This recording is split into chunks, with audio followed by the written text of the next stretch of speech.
The big alien ship moved slowly through space toward Earth.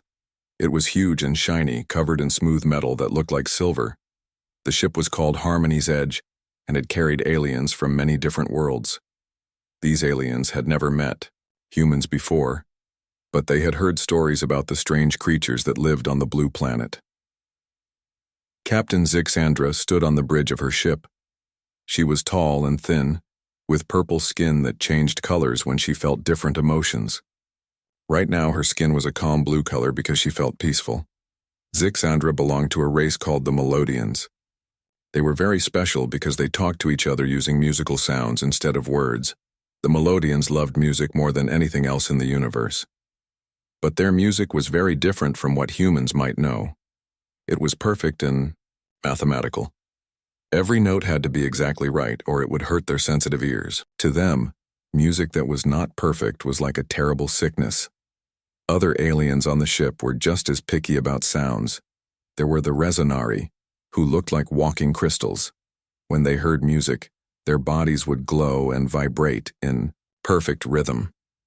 Then there were the Harmonics, peaceful creatures who spent most of their time in deep meditation, listening to the quiet sounds of the universe. Far away on Aurora Base, a human space station floating near Earth. Communications. Officer Jake Miller was having a boring day. Jake was a young man with short brown hair and tired eyes. He had been working the night shift for 3 months and nothing exciting ever happened. He spent most of his time listening to empty space static and drinking coffee that tasted like metal. Jake almost fell out of his chair when his computer started beeping loudly. The screen showed signals coming from deep space. At first, he thought it was just another broken satellite.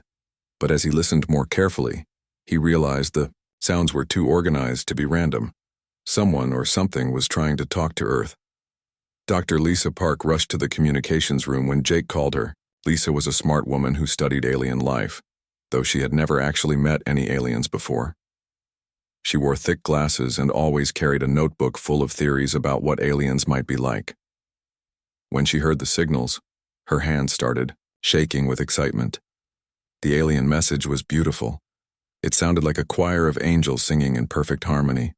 The computer translated the musical language into English words that appeared on the screen. The message was simple but amazing. Greetings, people of Earth. We come in peace. We wish to learn about your culture, especially your auditory art forms.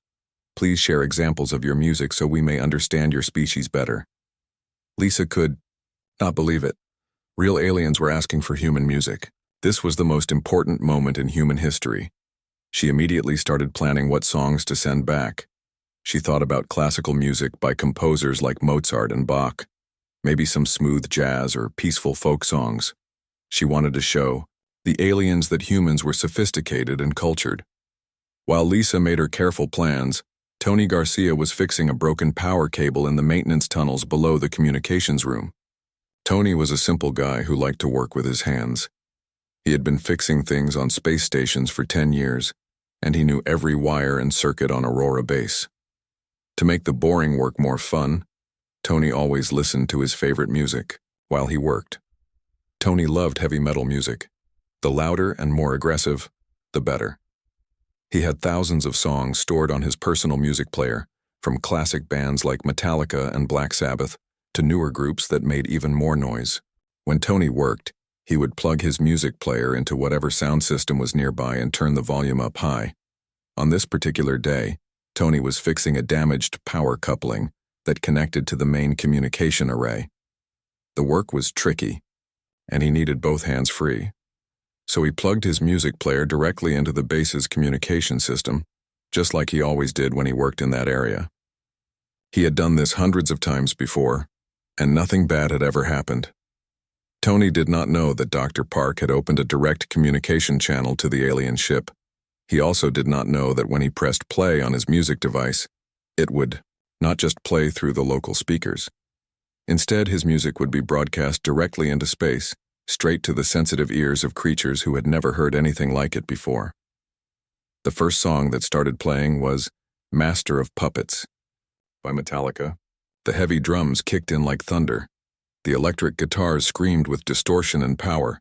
James Hetfield's aggressive vocals cut through the noise like a chainsaw. The song was loud, chaotic, and full of controlled violence. Tony smiled and started working on the power coupling, humming along with the music. He had no idea that millions of miles away, his favorite song was about to cause the biggest crisis in galactic history. The peaceful aliens on Harmony's edge were about to experience something their species had never encountered before: the raw, unfiltered power of human heavy metal music. In the communication room above, Jake and Lisa were still planning their careful response to the aliens. They had no idea that Tony's music was already racing through space toward the alien ship. In a few minutes, everything would change forever. The moment the heavy metal music hit the alien ship, everything went wrong. Captain Zixandra was standing calmly on the bridge when the first guitar riff exploded through the speakers. Her purple skin immediately turned bright red, then began flashing between different colors like a broken traffic light. She grabbed her head and let out a high-pitched scream that sounded like a fire alarm. All around the ship, melodians started falling to the floor. Their sensitive ears, which were designed to hear perfect musical mathematics, could not handle the chaos of human metal music. Some aliens covered their ears with their hands and rolled around in pain. Others started making weird choking sounds as their vocal cords tried to process the aggressive human singing. The Resonari aliens had it even worse. These crystal creatures normally glowed softly when they heard nice music. But when the heavy metal hit them, they began vibrating so fast that cracks appeared in their crystal bodies. One Resonari named Kliktar was near a speaker when the drums kicked in. The powerful beat made him shake so hard that small pieces of crystal fell off his arms like broken glass. In the meditation chambers, the peaceful harmonic aliens were having the worst time of all. These creatures spent their entire lives in quiet, peaceful thought. They communicated by thinking at each other in silence. When the screaming guitars and pounding drums reached their chambers, 12 harmonics immediately fainted. The others started floating around in circles, completely confused and scared. The ship's AI computer, which was programmed to keep everyone safe, began sending emergency alerts in every alien language. Red lights flashed everywhere. The computer's voice announced, "Warning, sonic weapon detected. All crew members report to emergency stations immediately. This is not a drill." Commander Vexoth, the ship's security chief, was a tough alien from a warrior planet. He had survived space battles and asteroid storms, but he had never heard anything like this human music. The aggressive sound made him feel strange. Part of him wanted to fight something, but he did not know what to fight. He found himself moving, his forearms in rhythm with the drums, and this scared him more than any enemy weapon. Meanwhile, in the ship's medical bay, Dr. Humara was dealing with a crisis. Aliens from 6 different species were being brought in with various music-related injuries. Some had damaged hearing organs. Others were having panic attacks. A few young aliens seemed to be experiencing something the doctor had never seen before. They were tapping their feet and moving their heads to the beat of the music. Back on Aurora Base, Jake Miller noticed that something was very wrong. His communication screens were showing dozens of emergency signals coming from the alien ship. The peaceful musical conversation had suddenly turned into what looked like a distress call. Multiple alien voices were screaming in different languages, all at the same time. "Dr. Park," Jake shouted. "Something's happening to the aliens. They're sending panic signals." Lisa ran back to the communication room and saw the chaos on her screens. The beautiful, organized alien messages had been replaced by frantic emergency broadcasts. She could hear aliens in the background making sounds she had never heard before. Sounds of fear, confusion, and pain. "What did we do wrong?" Lisa asked, her face turning pale. "I haven't sent them anything yet." Jake checked his communication logs and found the problem. "There's an unauthorized signal going out from Section C," he said. "Someone's broadcasting from the maintenance level." At that exact moment, Tony's music player moved to the next song. AC/DC's Thunderstruck began blasting through space toward the alien ship. The opening guitar notes were like lightning bolts hitting the aliens' ears. Captain Zixandra, who had just started to recover from the first song, fell down again as her skin turned bright orange with panic. Lisa grabbed the communication controls and tried to send soothing classical music to calm the aliens down. She played a gentle Mozart piece, hoping it would help. But Tony's heavy metal was much louder, and it kept overpowering her peaceful music. Every time she tried to send something calm, another brutal guitar solo would drown it out. On the alien ship, young Melodian named Sixani was hiding in a supply closet when she heard the second human song. Unlike the older aliens, she did not feel only pain when she heard the music. Something deep inside her responded to the power and energy of the sound. She found herself making low growling noises that matched the human singer's voice. This confused her, but it also felt somehow right. In the cargo bay, a group of teenage Resonari had gathered together. They were scared, but they were also curious. One of them, a crystal alien named Fluxar, noticed that when he let his body vibrate with the music instead of fighting it, the sound actually felt good. He started glowing brighter than he ever had before, pulsing in rhythm with the drums. The ship's communication officer, a nervous alien named Beeptat, was trying to contact his home planet for help. But every time he opened a channel, the human metal music would blast through the speakers on his homeworld too. Soon, Beeptat was getting angry calls from planetary leaders demanding to know why he was attacking them with sonic warfare. Captain Zixandra finally managed to crawl to the emergency controls and tried to cut off all communication with Earth. But the human music had already spread beyond her ship. The automatic relay systems had sent the songs to 12 other ships in the area. Within an hour, the entire local space fleet was dealing with the same chaos. On the peaceful planet Melody Prime, the homeworld of Zixandra's people, government officials were having an emergency meeting. They had never heard anything like the human music, and they were convinced it was some kind of weapon designed to drive them insane. The Planetary Council voted to classify humans as a dangerous noise-making species and to avoid all contact with Earth. But in the back rooms and hidden corners of alien ships and planets, something else was happening. Young aliens who heard the music were not just afraid, they were excited. For the first time in their lives, they were hearing sounds that matched the wild feelings they sometimes had, but were never allowed to express. The music was dangerous and chaotic, but it was also strangely wonderful. As Tony's playlist continued to play, moving from Metallica to AC/DC to Black Sabbath, the crisis grew bigger and bigger. But somewhere in the chaos, a revolution was beginning to start. 3 days after the first heavy metal broadcast, the news had spread across half the galaxy. Every major alien news network was talking about the human audio attack. Most adult aliens were scared and angry, but something unexpected was happening with the younger generation. On the planet Melodia, teenage aliens were secretly meeting in underground tunnels. Sixani, the young Melodian who had first felt attracted to the human music, had become the leader of a secret group. She had managed to record several human metal songs before the government blocked all signals from Earth. Now she and her friends gathered every night to listen to this forbidden music. "Play the one with the fast drums again," whispered Timoth, a young Melodian with bright green skin. His color kept changing to deep purple when the heavy guitar parts started, which meant he was feeling excited and rebellious. Sixini smiled and played Enter Sandman by Metallica. As the song began, all 12 young aliens in the tunnel started, moving their bodies in ways their parents would never understand. They were headbanging, though they did not know that was what humans called it. To them, it just felt natural to move their heads with the aggressive rhythm. Meanwhile, on the crystal planet Resonance, young Resonari aliens were having their own secret meetings. Fluxar had become something of a celebrity among his age group. He had learned to control his crystal vibration so perfectly that he could make his body glow in time with human metal music. When he played Paranoid by Black Sabbath, his entire body would flash like a disco ball. "Teach me how to do that," begged Kristalla, a female Resonari whose crystal body was naturally pink. "I want to glow like you do," Fluxar tried to explain, but it was hard to put into words. "You have to stop fighting the chaos," he said. "Let the music make you vibrate. Don't try to make it perfect, just let it be wild."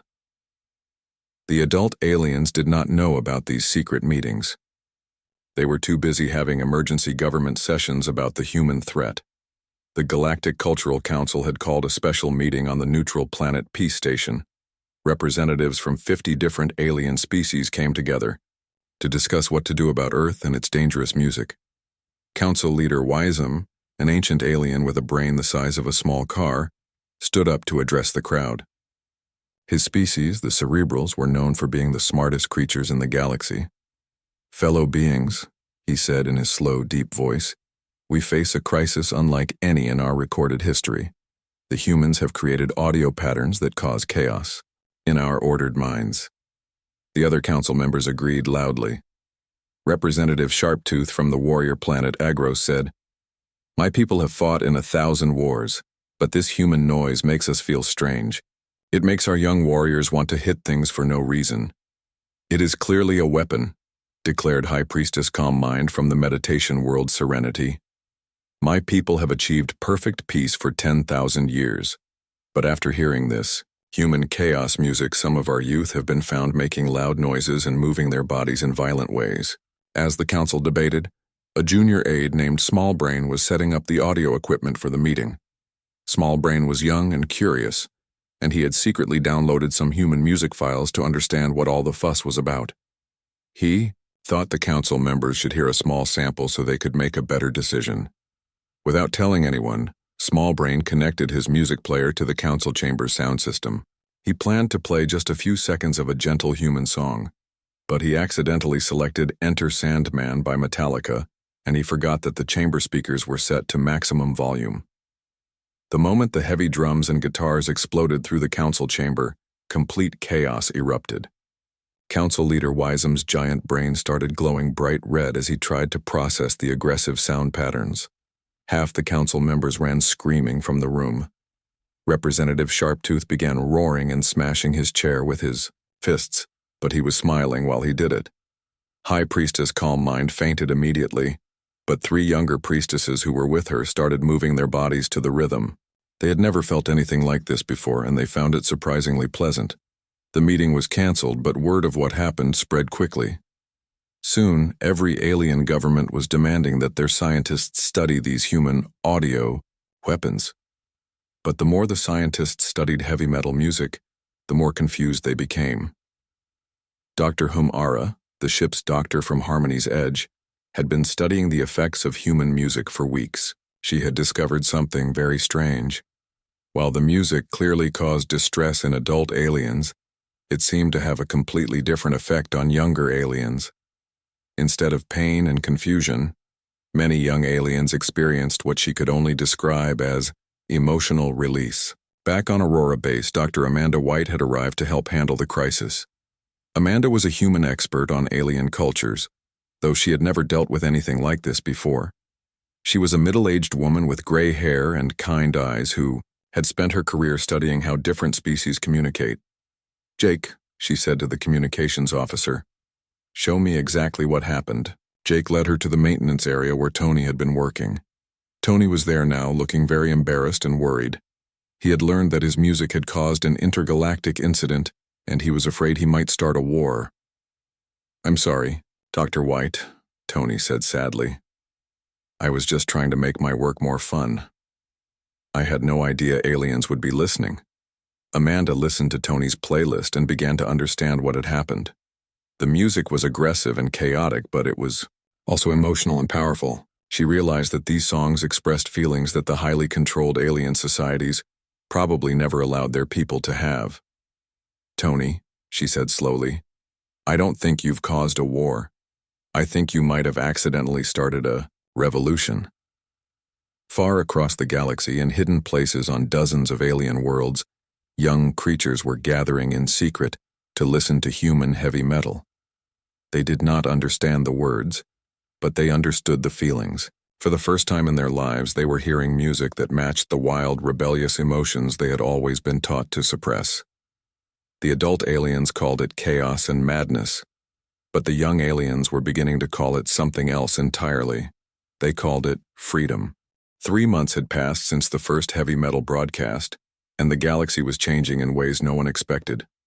While adult aliens continued to fear and ban human music, their children were creating a secret underground movement that was spreading faster than any government could stop it. On the planet Melodia, Sixeni had become the leader of the first alien heavy metal fan club. What started as 12 teenagers in a tunnel had grown to over 300 young Melodians, meeting in hidden locations across the planet. They called themselves the Chaos Singers, and they had learned to modify their natural musical abilities to create their own version of heavy metal. "Listen to this," Sixeni told her followers during one of their secret meetings. She opened her mouth and let out a sound that was part Melodian song and part human metal scream. The other young aliens cheered and began copying her, creating a noise that would have horrified their parents but sounded beautiful to them. The revolution was spreading to other planets too. On Resonance, Fluxer had discovered that his people's crystal bodies could create amazing light shows when combined with heavy metal music. The young Resonari had learned to coordinate their glowing so that entire groups could pulse and flash in perfect rhythm with the drums and guitars. But the most surprising development was happening on the peaceful planet Harmony. The four-armed Nexari species had always been known for their meditation and quiet wisdom, but some young Nexari had discovered that their extra arms made them incredible drummers. A teenager named Beathar had built a drum set using traditional Nexari meditation bowls, and when he played along with human metal songs, the sound was unlike anything the galaxy had ever heard. The adult aliens were getting more worried every day. Colonel Rick Stone, a human military advisor, had been sent to Aurora Base to help deal with the growing diplomatic crisis. Rick was a tough man in his 50s who had dealt with many difficult situations, but nothing had prepared him for this. "Dr. White," Rick said during their daily briefing, "I'm getting reports from 17 different alien governments. They're all saying the same thing. Their young people are rebelling, and it's all because of our music." Amanda nodded seriously. She had been studying the situation and was beginning to understand how big this had become. "It's not just rebellion, Colonel. These young aliens are discovering parts of themselves that their societies never allowed them to explore. Heavy metal is giving them a way to express emotions that have been suppressed for generations." Meanwhile, in the deep underground tunnels of the planet Serenity 7th, something amazing was happening. The first all-alien heavy metal band had formed. They called themselves Cosmic Chaos, and they were unlike anything the galaxy had ever seen. The lead singer was Howloud, a young melodian who had learned to combine his species' perfect pitch with the aggressive vocal style of human metal singers. The guitarist was Riffmaster, a Resonari whose crystal fingers could create guitar sounds that made his entire body glow like a rainbow. The bass player was Deeptone, a harmonic who had broken his species' ancient vow of silence to make the low, rumbling sounds that heavy metal required. But the real star of the band was Beathar, the four-armed Nexari drummer. His extra arms allowed him to play rhythms that were impossible for humans or any other species. When Cosmic Chaos played their version of Paranoid by Black Sabbath, Beathar's drumming was so complex and powerful that it made the ground shake.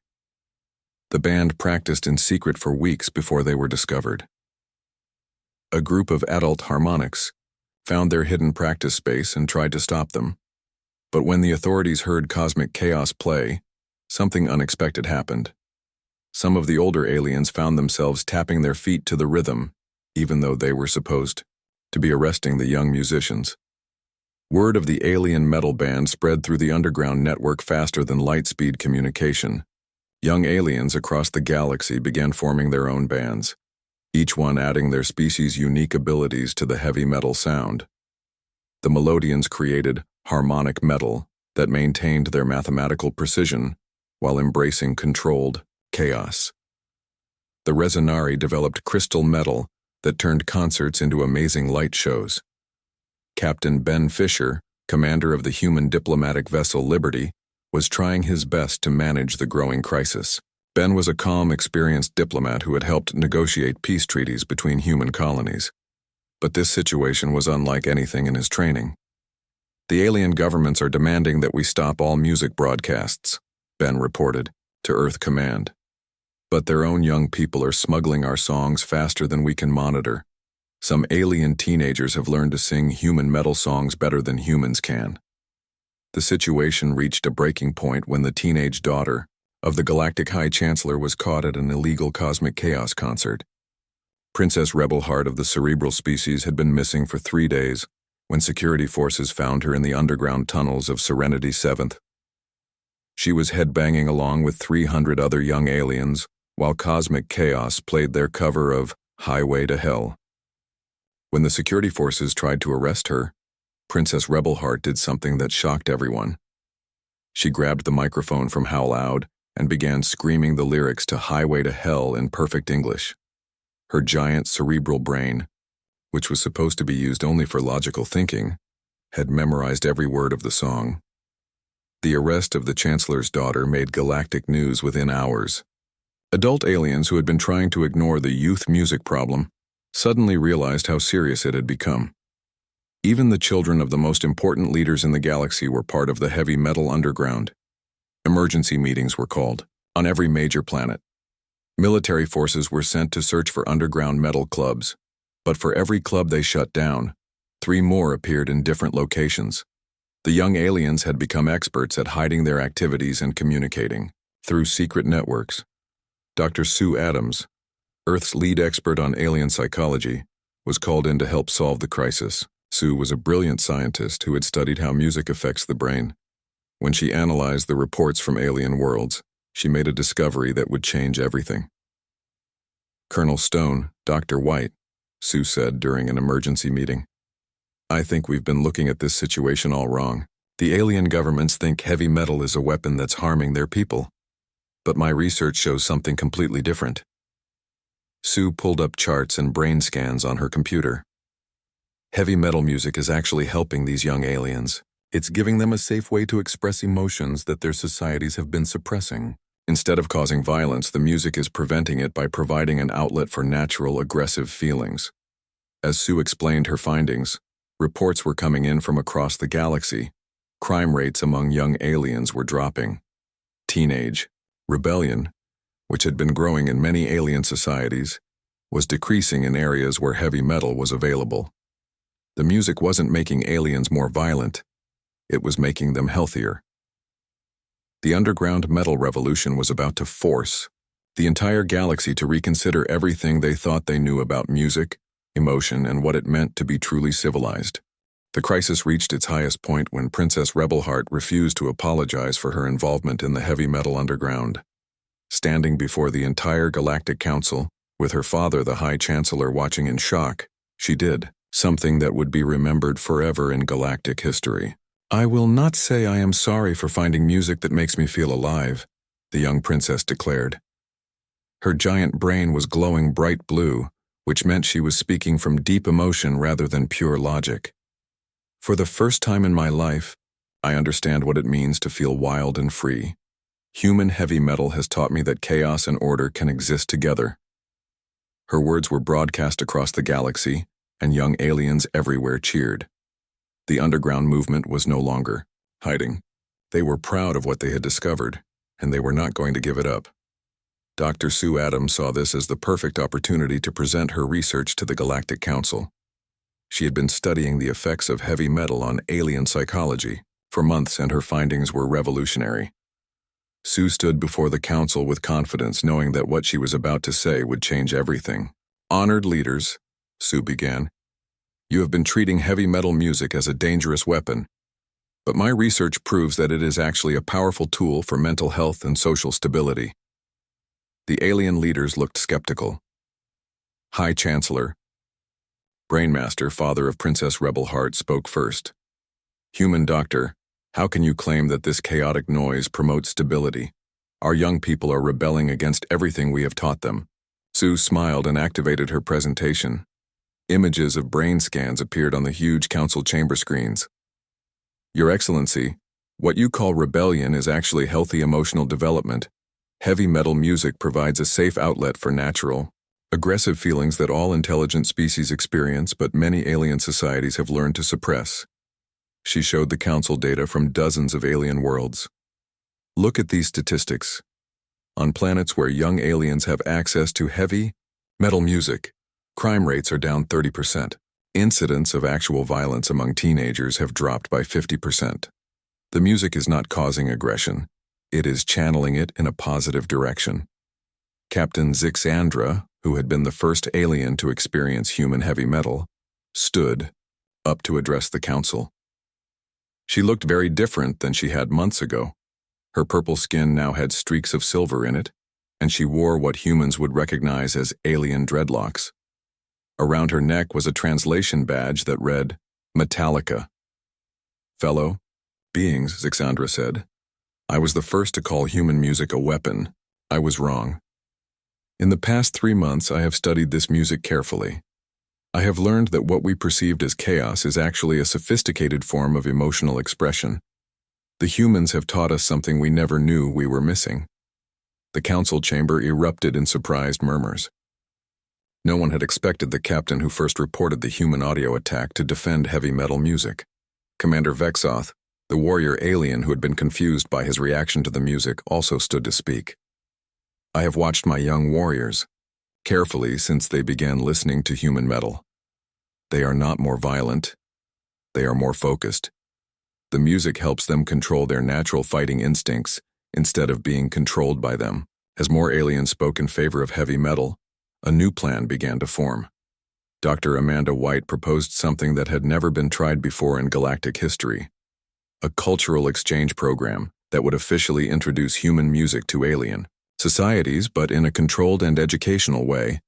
We propose the first intergalactic music festival, Amanda announced. Human bands and alien bands performing together, showing how heavy metal can be adapted to different species while maintaining its core power to help people express their emotions. The idea was revolutionary. But Princess Rebelheart's public support had changed everything. Young aliens across the galaxy were no longer hiding their love for heavy metal. If their governments tried to ban it completely, they would face massive youth rebellions on every planet. After days of debate, the Galactic Council reached a historic decision.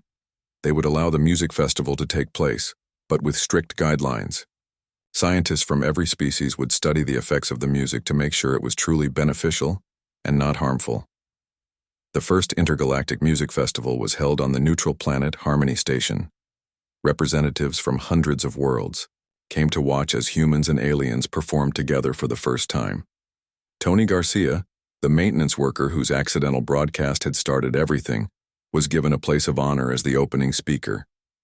I just wanted to listen to some good music while I worked, Tony said with a shy smile. I never imagined it would bring the whole galaxy together. The festival was amazing beyond anything anyone had imagined. Human bands like Metallica and Black Sabbath performed alongside alien groups like Cosmic Chaos. The Melodians had developed harmonic metal that combined their mathematical precision with controlled dissonance. The Resonari created crystal metal that turned every song into a spectacular light show. The four-armed Nixari drummers played rhythms that no human could match. But the most incredible moment came when a mixed band took the stage.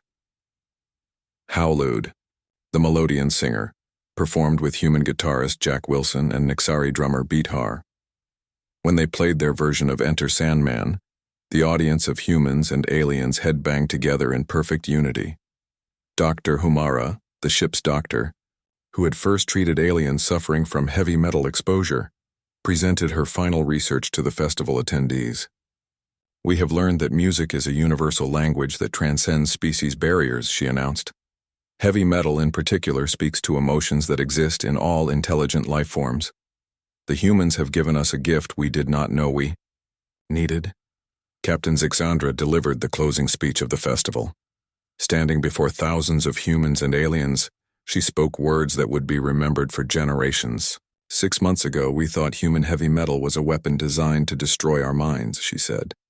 Today we understand that it is actually a tool for freeing our spirits. The humans have taught us that true peace does not come from suppressing our wild emotions, but from learning to express them in healthy ways. Sometimes the most beautiful harmony comes after experiencing controlled chaos. As she spoke, the soft opening notes of For Whom the Bell Tolls by Metallica played in the background. Aliens and humans swayed together to the gentle guitar melody, and when the heavy drums kicked in, the entire crowd erupted in cheers and began headbanging as one. The festival ended with the signing of the Metal Accord, a galactic treaty that recognized music as a fundamental right for all intelligent species. Heavy metal was officially declared a form of cultural expression rather than a weapon, and educational programs were established to help alien societies understand and adapt the music to their own cultures. Tony Garcia was awarded the Galactic Peace Prize for accidentally initiating the most successful cultural exchange in recorded history. When asked how he felt about changing the entire galaxy, Tony just smiled and said, "Rock and roll, man. Rock and roll." The galaxy was never the same. Young aliens and humans continued to create new forms of heavy metal together, always pushing the boundaries of what music could be. And whenever conflicts arose between species, diplomats would remind everyone of the day when humans and aliens learned to headbang together, proving that even the most different cultures could find common ground in the universal language of rock and roll. The metal accord became a symbol that chaos and harmony could coexist, and that sometimes the best way to achieve peace was to make a little noise together first.